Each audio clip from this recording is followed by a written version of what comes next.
Welcome to scoring science. तो आज से इस चैनल में फॉरेस्ट्री की क्लासेस स्टार्ट की जा रही हैं और आज ये पहली वीडियो है फॉरेस्ट्री की, और जिस वीडियो में हम लोग इंट्रोडक्शन ऑफ फॉरेस्ट्री देखेंगे। तो आज की इस वीडियो में हम लोग कुछ टॉपिक्स क्लियर करने वाले हैं जो कि मैं आपको बता देती हूँ। हम लोग इस वीडियो में पढ़ेंगे forest, definition of forest, trees, shrubs, herbs, crown और डेफिनेशन ऑफ फॉरेस्ट्री के बारे में पढ़ेंगे और एक एक वर्ड को अच्छे से एक्सप्लेन करते हुए चलेंगे। तो चलिए स्टार्ट करते हैं आज की वीडियो। सबसे फर्स्ट टॉपिक हमारा है फॉरेस्ट। तो देखिए, अगर हमें फॉरेस्ट्री पढ़नी है और हमें फॉरेस्ट्री को अच्छे से समझना है तो हमारे लिए जो मेन टास्क है, जो मेन वर्ड है क्या, फॉरेस्ट, उसको समझना बहुत ज़रूरी है। तो देखते हैं, बिना फॉरेस्ट को समझे हुए, उसकी डेफिनेशन जाने हुए हम लोग फॉरेस्ट्री को डिफाइन नहीं कर सकते हैं। तो इसलिए सबसे पहले हमारे लिए फॉरेस्ट क्या है ये जानना बहुत ज़रूरी है। तो चलिए देखते हैं forest. The word forest is derived from Latin word forest. ठीक है, तो जो फॉरेस्ट वर्ड बना है ये एक लैटिन वर्ड किससे बना है, फॉरेस्ट से बना हुआ है। और इस फॉरेस्ट का मतलब क्या होता है, देखिए इसका मीन्स होता है कि आउटसाइड द विलेज बाउंड्री, या फिर आप कह सकते हैं कि far away from inhabited land. ठीक है, आउटसाइड द विलेज बाउंड्री से यहाँ पे ये मतलब है कि जो हमारा रेजिडेंशियल एरिया है। अब आप ये बोलेंगे कि हाँ, विलेज बाउंड्री के बाहर हो उसे हम जंगल कहेंगे, और सिटी से जो बाहर का जो सिटी की बाउंड्री से जो बाहर का एरिया है हम उसको जंगल नहीं कहेंगे। नहीं, इसका मतलब ये नहीं है। इसका मीनिंग है यहाँ पे कि जो हमारा रेजिडेंशियल एरिया है, यानी कि जहाँ पे हम लोग रहते हैं और हमारा जहाँ तक का एग्रीकल्चर फील्ड है, उसके जो बाहर की बाउंड्रीज है, तो उस बाउंड्री को हम बोलते हैं फॉरेस्ट। आई बात समझ में? और इसकी डेफिनेशन या तो आप ये लिख सकते हो, ये दोनों में से, या फिर आप लिख सकते हो forest is referred to an area occupied by different kinds of trees, shrubs, herbs and grasses and maintain as such. Means कि एक ऐसा एरिया जहाँ पे आपको क्या मिल जाएंगे, डिफरेंट टाइप के ट्रीज मिल जाएंगे, श्रब्स, हर्ब्स और कुछ ग्रासेस भी मिल जाएंगी, और जिनको अच्छी तरीके से एक मेंटेन किया रहता है। आई बात समझ में? और ये एरिया कहाँ होगा, ये एरिया होगा हमारा कहाँ पे, आउटसाइड द विलेज बाउंड्री या फिर इनहेबिटेड लैंड में। इनहेबिटेड लैंड मीन्स होता है कि सेटल्ड रेजिडेंस, और हैबिटेड, हैबिटेट मीन्स होता है निवास स्थान यानी कि घर। जैसे फिश का जो हैबिटेट है वो क्या है, पानी है, वाटर है ना। और मंकीज़ का हैबिटेट कहाँ हो गया, मंकी नॉर्मली आपको दिखते हैं ट्रीज में, तो ये क्या हो गया, ट्रीज मंकी का क्या हो गया, मंकीज़ का हैबिटेट हो गया। आई बात समझ में? घर या निवास स्थान कह सकते हैं। तो देखिए फॉरेस्ट का एक यहाँ पे पिक्चर है। देखिए, फॉरेस्ट आप उसको कहोगे जहाँ पे ट्रीज वगैरह, ट्रीज मिलेंगी, साथ में हर्ब्स मिलेगा आपको और श्रब्स भी मिलेंगे। अब आप ये कंफ्यूज होंगे कि हाँ, ट्रीज तो समझ में आता है, बट ये श्रब और हर्ब्स क्या चीज़ें हैं, है ना। तो देखते पहले इस पिक्चर को ही समझ लेते हैं कि देखो इसमें क्या है, ट्रीज हैं और इतनी ग्रीनरी आपको दिख रही है ना ये जो, तो ये ग्रीनरी भी क्या है, ग्रीनरी है आपकी श्रब्स और हर्ब्स। तो चलिए देखते हैं, ट्रीज समझते हैं पहले। देखिए, आप ट्रीज किसको कहोगे, इसके लिए आपको प्रॉपर डेफिनेशन पता होनी चाहिए। Trees is a large woody perennial plant, usually with single stem or trunk, from which limbs or branches sprout at same distance above the ground to carry spreading crown of leaves।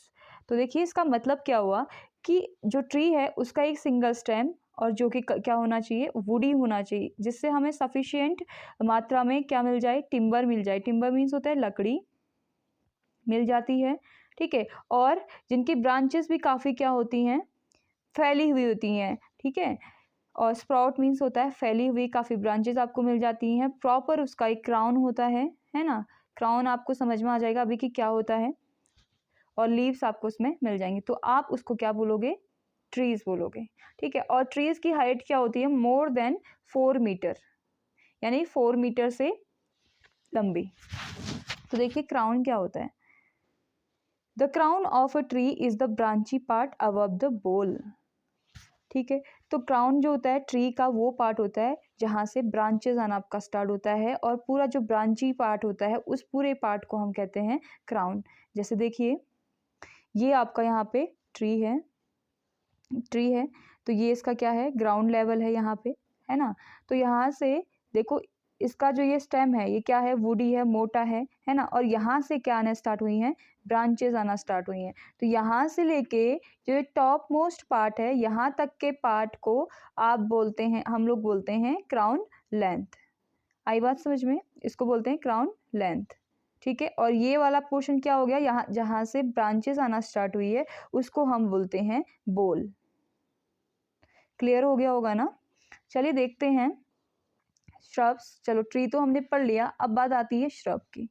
देखिए, shrubs are woody perennial plants larger than herbs and smaller than trees, usually below 4 metre in height. तो देखिए shrub क्या होते हैं, तो इनके जो stem होते हैं वो ज़्यादा वुडी नहीं होते हैं, और ये जो प्लांट्स होते हैं ये पेरिनियल प्लांट्स होते हैं। ज़्यादा से ज़्यादा आपके कितना सर्वाइव करते हैं, 2 ईयर्स या 2.5 ईयर्स ऐसे सर्वाइव करते हैं। और इनकी हाइट क्या होती है, आप इनको कैसे आइडेंटिफाई करेंगे, इनकी हाइट कितनी होती है, 4 मीटर समथिंग होती है ना। तो 4 मीटर से ज़्यादा नहीं होती, क्योंकि 4 मीटर से ज़्यादा हाइट होगी तो वो किस में आ जाते हैं, वो ट्री में आ जाते हैं, है ना।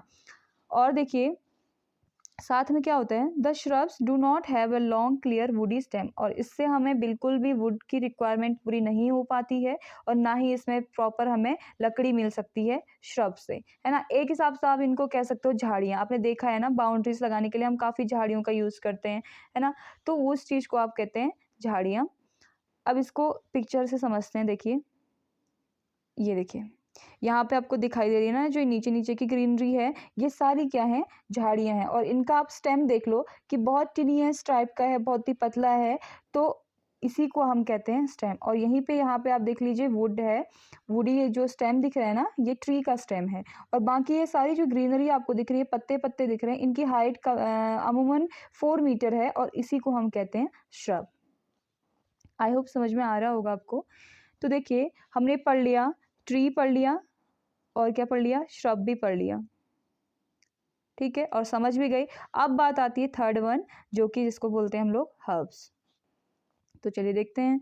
These are small plants. Herbs are those plant whose height is usually not more than a meter. अब आप समझ ही गए होंगे, यानी कि ऐसे प्लांट्स जिनकी हाइट 1 मीटर से ज़्यादा नहीं होती है, 1 मीटर से कम ही होती है, और ये क्या होते हैं, एनुअल और पेरिनियल होते हैं। अब यहाँ पे आपके लिए एनुअल और पेरिनियल को समझना काफ़ी ज़रूरी है। तो देखिए पहले हम लोग हर्ब्स का देख लेते हैं। हर्ब्स मतलब आप छोटी स्मॉल ग्रासेस भी जो होती हैं वो हर्ब्स के अंदर आती हैं, है ना। जैसे बुग्याल्स हैं, जो बुग्याल में जो घास होती है ना वो भी किस में आते हैं, हमारे हर्ब्स में आते हैं। जो कैटल्स ग्रेज करते हैं ना, यहाँ पे आपको दिख रहा है ना कुछ ग्राउंड दिख रहा है, ये देखिए जो ग्राउंड में नीचे सा ग्रीनरी ग्रीनरी दिख रही है ना आपको, तो यही क्या है, हर्ब्स है। इन्हीं को हम बोलते हैं, घास के मैदान जो होते हैं ग्रास लैंड्स, तो उन्हीं को वो क्या बोलते हैं, हर्ब्स होते हैं उसमें।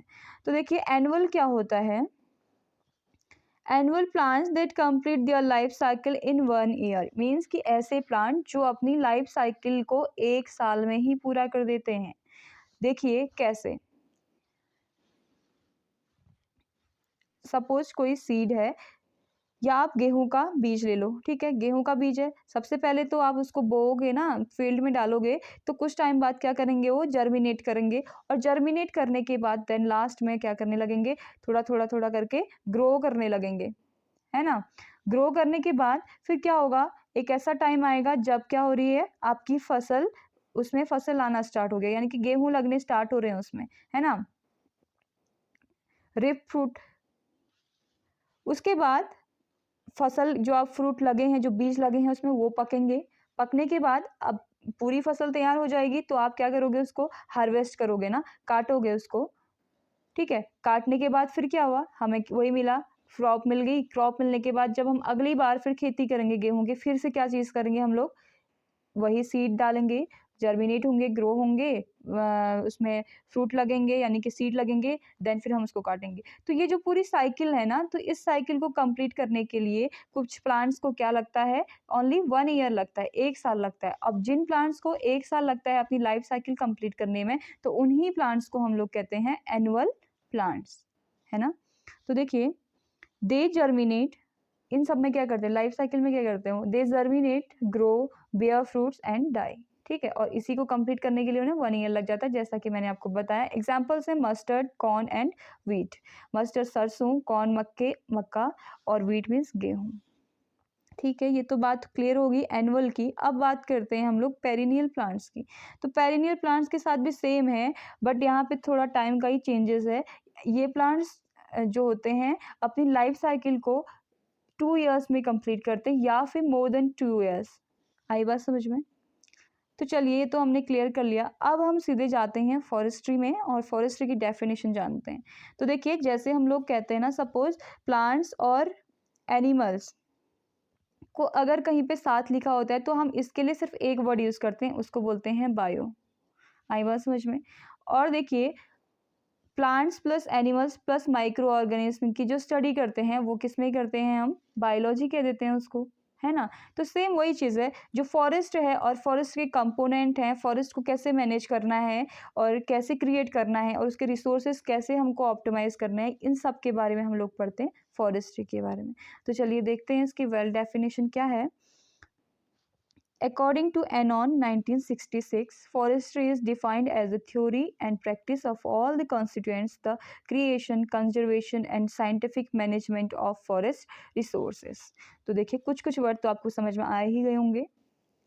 तो एनॉन ने 1966 में फॉरेस्ट्री की एक डेफिनेशन दी थी, जिसमें उन्होंने कहा था कि फॉरेस्ट्री थ्योरेटिकली एंड प्रैक्टिकली जो भी फॉरेस्ट के कॉन्स्टिट्यूएंट्स हैं उनको पहले क्रिएट करना होता है और साथ में हमें फिर कंजर्व भी करना होता है, और साइंटिफिकली हमको उसको साइंटिफिकली या फिर आप बोल सकते हैं कि टेक्नोलॉजी का यूज़ करके हमें उसे वेल मैनेज करना है, और उसके बाद जो फॉरेस्ट के रिसोर्सेज हैं, फॉरेस्ट के रिसोर्स को ऑप्टिमाइज करना है ना। जैसे कि मान के चलो कोई एक एरिया है, वहाँ पे स्पीसीज भी काफ़ी कम है क्योंकि किसी ने कभी प्लांट किया ही नहीं वहाँ पे, है ना। तो फॉरेस्ट का एरिया है, तो वहाँ पे आप क्या करोगे, हम लोग क्या करेंगे, प्लांट्स लगाएंगे। प्लांट्स लगाने के बाद ये नहीं कि हमने प्लांट्स लगा दिया छोड़ दिया अब हो जाएंगे, 4 साल बाद आएंगे तो हो जाएंगे, नहीं। तो हमें क्या करना है, प्लांट्स को प्रॉपर ध्यान देना है कि पानी देना है और किस चीज़ की क्या ज़रूरत है, इन्वायरमेंट कंडीशन कैसी है, क्लाइमेटिक कंडीशन कैसी है उसकी, ये सब चीज़ें देखनी है ना। तो ये तो किसके अंदर आ जाएगा, क्रिएशन के अंदर आ जाएगा। ठीक है, उसके बाद बात आती है कंजर्वेशन की। तो कंजर्वेशन मीन्स होता है, साफ सी हिंदी में बोलते हैं इसको, संरक्षण या किसी चीज़ को बचाना, है ना। तो देखिए, फॉरेस्ट में भी कितने सारे हार्मफुल एस्पेक्ट्स भी हो सकते हैं, हार्मफुल चीज़ें हो सकती हैं, चाहे वो प्लांट्स के लिए हों या फिर आपका ट्री के लिए हों या श्रब्स हर्ब्स के लिए, किसी के लिए भी हों, है ना। तो क्या हो सकता है, डिजीज़ का अटैक हो सकता है, डिजीजेस हो सकती हैं फॉरेस्ट के अंदर। या फिर आप देखिए, जो सबसे मेन प्रॉब्लम है जिससे जिससे फॉरेस्ट को बड़ा नुकसान हो रहा है, वो है आपकी फायर, फॉरेस्ट फायर, है ना। तो उससे बचाना है और आपको ऐसी कोशिशें करनी है हमको कि जिससे फॉरेस्ट फायर कम हो सके, है ना। तो उसके लिए हमें क्या करना है, मैनेजमेंट करना है उस चीज़ का, कि ताकि हमारा फॉरेस्ट क्या रहे, एवरग्रीन रहे, और जो सिर्फ रिसोर्सेज हैं, जो उसके आउटकम हैं, जैसे कि हम लोग क्या लेते हैं उनसे 5F लेते हैं। 5F मीन्स आपको समझ में अभी बता दूंगी मैं। 5F में आ जाता है आपका फाइबर आ जाता है, फूड आ जाता है, और फ्रूट आ जाता है, फूड आ जाता है ना। तो ये सारी चीज़ें आपकी किस में आ जाती हैं, एफ में। ये सारे किससे आते हैं, एफ से स्टार्ट होते हैं, तो 5F कह देते हैं। ठीक है, तो ये सब हमको क्या मिलता रहे, प्रॉपर मात्रा में मिलता रहे, लकड़ी मिलती रहे, जिससे हम मार्केटिंग भी करते रहें और फॉरेस्ट को भी नुकसान ना हो और फॉरेस्ट भी वेल मैनेज्ड रहे, है ना। तो अगर इतनी बड़ी आपको ये याद नहीं हो पाती है, और है डेफिनेशन, तो देखिए, the science of planting and caring for trees, यानी कि एक ऐसा साइंस जिसमें हम लोग क्या करते हैं, प्लांटिंग करते हैं और केयरिंग फॉर ट्रीज, और ट्रीज को लगाते हैं और उसको मैनेज करते हैं, अच्छे तरीके से कंजर्व करते हैं उन सब चीज़ों को, है ना। या तो ये डेफिनेशन लिखिए आपको जो इजी लगती है। उसके बाद एक और डेफिनेशन हमारे पास है, जो कि फर्स्ट वाली डेफिनेशन थोड़ी थोड़ी मिलती जुलती है, वो है creation, conservation, protection and management of forest. ठीक है, हमको सेम करना है, क्रिएट करना है फॉरेस्ट को सबसे पहले, ठीक है, उसके बाद कंजर्व करना है। अब फॉरेस्ट तो हमारे पास हो गया, और हमें अब ये कोशिश करनी है कि हमारा फॉरेस्ट एवरग्रीन कैसे रहे, फ्री फ्रॉम ऑफ डिजीज़ कैसे रहे, फॉरेस्ट फायर से कैसे बचे। तो उसके लिए हमें उसको प्रोटेक्ट करना ज़रूरी है। हम लोग क्या कर सकते हैं, इन्वायरमेंट को कैसे बैलेंस करेंगे, उसके लिए क्लाइमेटिक कंडीशन कैसे ले आएँ, है ना। तो ये सब चीज़ें हम लोग क्या करेंगे, साइंटिफिकली मैनेज करेंगे, है ना। और साथ में हार्वेस्टिंग मार्केटिंग एंड यूटिलाइज भी करेंगे जो चीज़ें उनसे मिलती हैं हमको या जो चीज़ें हमें ज़रूरी हैं। देखो हार्वेस्टिंग में क्या है, कोई सूखा पेड़ है हमने उसको काट दिया, ठीक है, काटने के बाद हम उससे क्या कर सकते हैं, उससे अच्छा खासा टिम्बर ले सकते हैं, लकड़ी ले सकते हैं, जिसको हम लॉग्स में चेंज करके मार्केटिंग कर सकते हैं, फिर जिससे फर्नीचर बना सकते हैं, है ना। और भी चीज़ें जो होती हैं जैसे चारा है, आपका फॉडर है, ग्रीन लीव्स जो होती हैं जिसको हम अपने कैटल्स को खिलाते हैं, या फिर ग्रेजिंग करा सकते हैं ना। ग्रेजिंग में मतलब क्या होता है, चरने के लिए अपने जो कैटल्स हैं उनको चरने के लिए ले जा सकते हैं वहाँ पे। तो यानी कि जितनी भी चीज़ें फॉरेस्ट से हैं, फॉरेस्ट की प्रोडक्ट हैं, और जितने भी फॉरेस्ट से रिलेटेड हम लोगों के लिए आउटकम हमें जो मिलता है, हम उसका भी वेल यूज़ करें। ये नहीं कि हम एक लिमिटलेस यूज़ करें, उसका एक लिमिट में रह के यूज़ करें, ताकि हमारा फॉरेस्ट भी एवरग्रीन रहे, फॉरेस्ट भी स्टेबल रहे, और हमें भी जो फॉरेस्ट से सर्विसेज मिलती हैं, जो फॉरेस्ट के प्रोडक्ट हैं, उसका लाभ मिलता रहे, है ना। तो आपको इन तीनों डेफिनेशंस में से जो भी डेफिनेशन इजी लगती है तो आप उसको लिखिए और उसी से आप समझिए। अगर आपको आज की वीडियो थोड़ी सी भी नॉलेजेबल लगी तो प्लीज़ जाके सब्सक्राइब कीजिए, 2 सेकंड का टाइम लेके लाइक कीजिए, और अपने दोस्तों में शेयर तो आप कर ही लोगे। थैंक्स फॉर वॉचिंग, और मिलते हैं नेक्स्ट वीडियो में।